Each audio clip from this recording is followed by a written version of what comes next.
Pinakamaganda to. Pinakamaganda. Gaano kahalaga ang magkaroon ng mentor at coach sa network marketing? I think hindi lang sa network marketing, I think sa lahat na bagay, kailangan mo ng mentor. Yun ang nagiging situation ng karamihan.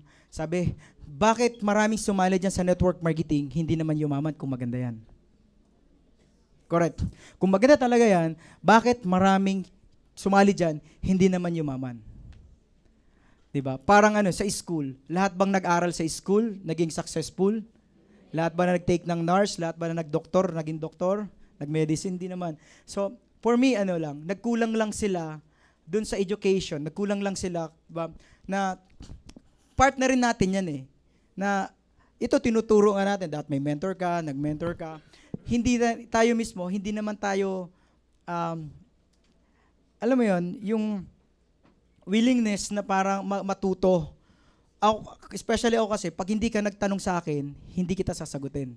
Hindi ako hindi ako magbabato ng wisdom kung hindi mo hinihingi. Bakit? Baka hindi mo kailangan at baka matapon lang.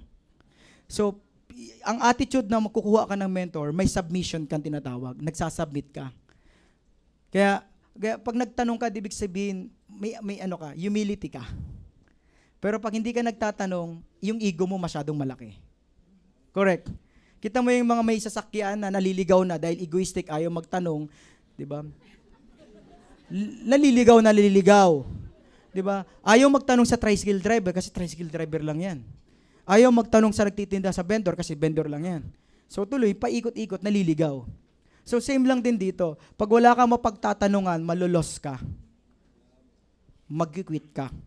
Napakalagang mentor. Hindi lang po dito, kahit sabi ko nga, ako nga, sa pagtatakbo ko, may mentor ako. Sa pag-swimming ko, may mentor ako. Sa pag-golf ko, may mentor ako. Sa babagabay ko, may mentor ako. Lahat na ginagawa ko, may mentor po ako. Siguro isa yun sa naging attitude ko na isang bagay na ginagawa, kailangan ko ng mentor.